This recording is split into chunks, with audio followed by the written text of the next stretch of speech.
I've been in talks with a lot of investors because we're also in that pre-seed slash seed stage of our journey. And I've understood what investors look for when it comes to teams and especially the founders.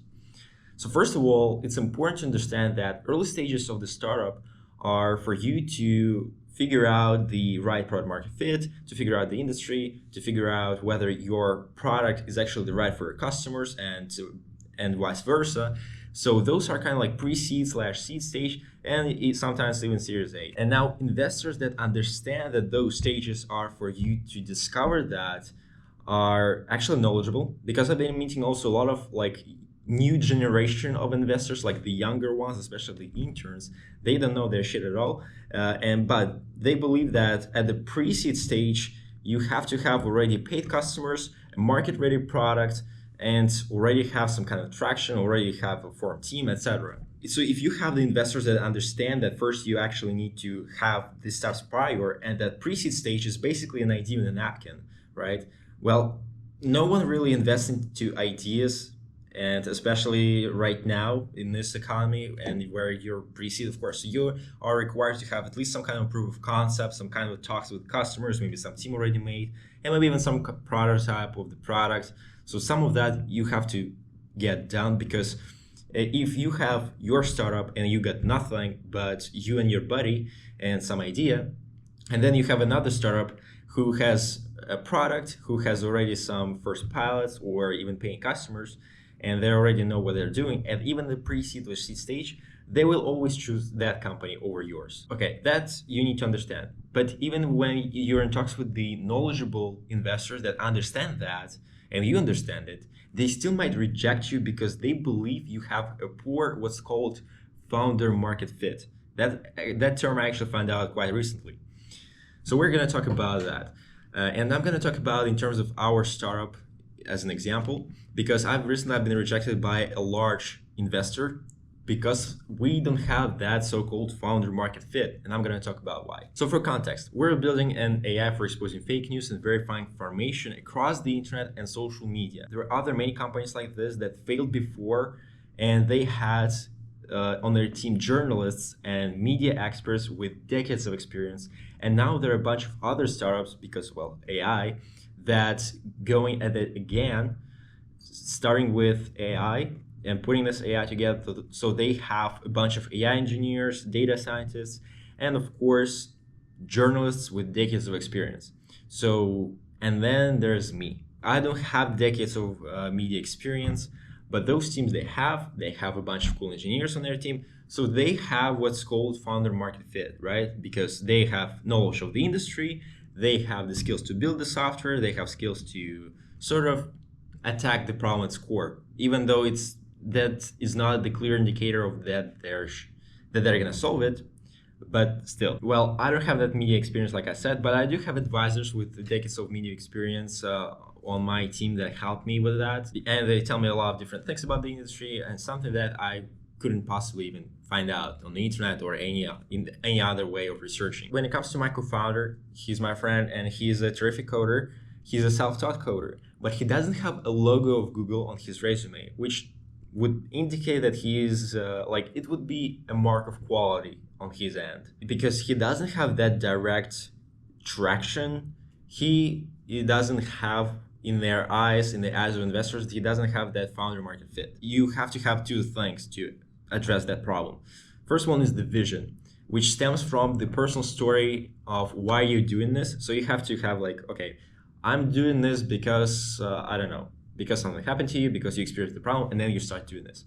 That's a good personal story, and from that you have the vision. I want people not to have the same problem, and then you go from there. You can expand on that, whatever. And the second thing is you have the skills to build this. So if you have the gaps in your team, if you are building the software but you don't have any software engineers in your team, you have a problem. You have a poor founder market fit. And coming back to our team, my friend and I, we started this company when we graduated from university with bachelors. We're both engineers. I'm an electrical engineer. He is a mechanical engineer, and he's a good coder, but I don't like coding, so I take care of sales and marketing. And we couldn't find a job because we're in Finland, there's a poor job market. So we went right ahead and we started a company together. Our idea evolved because first we started like doing this AI for virtual assistants to help office workers.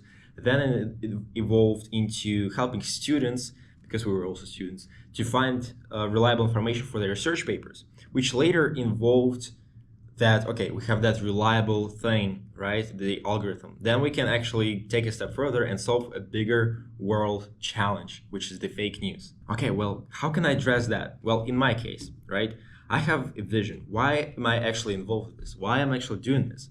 Is because I'm doing this because I am also a consumer. I'm also on the internet. I'm also on social media, and I see misinformation. I see that algorithms want me to believe something. I see that governments want to have influence on me, and I don't like that. I hate being manipulated. I hate being lied to. I hate thinking the wrong things. We young people, we don't have the formed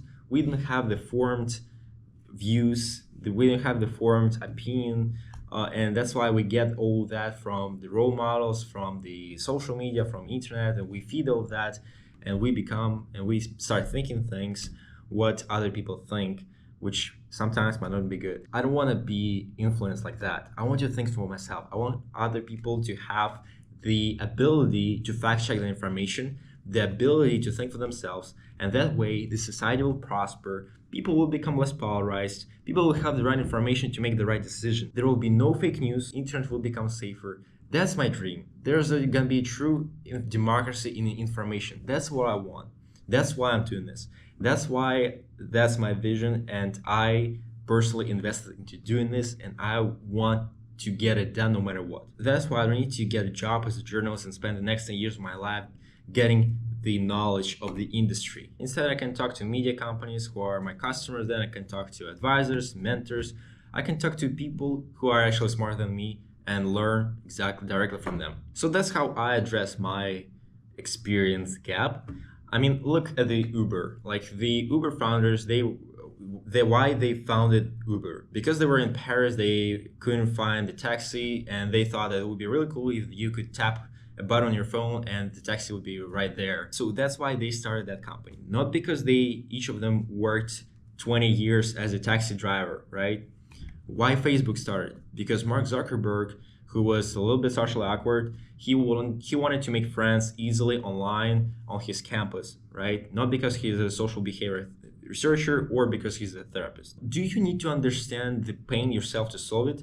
Yes, but your passion and real desire for solving the problem will teach you so much more, and you still have to do that. Think about why you're doing this and why you're actually personally involved in this. Because if investors see that, all right, you're doing just for money, just because there's an opportunity in the market, whatever it is, then yeah, you don't have that founder market fit. Now, in terms of the skill gap, you can address it two ways. You can either learn it or you can delegate it and just hire someone to do it for you. And I can tell you, hiring marketers, engineers from Google will definitely help you. It will give more confidence to investors. It will look good in your pitch deck, and they will have a higher chance of investing in you. So that's exactly how we addressed our problem. That's how we addressed our skill gap. So that worked for us. We just hired people who are smarter than us. And that's honestly, that's the dream. You just hire people who are smarter than you. They tell you what to do. And that's the best. In conclusion, you have to have the passion for the problem you're solving, and you have to have the skills to address the problem. If you can communicate that founder market fit in that way, investors will invest in you, even in the earlier stages.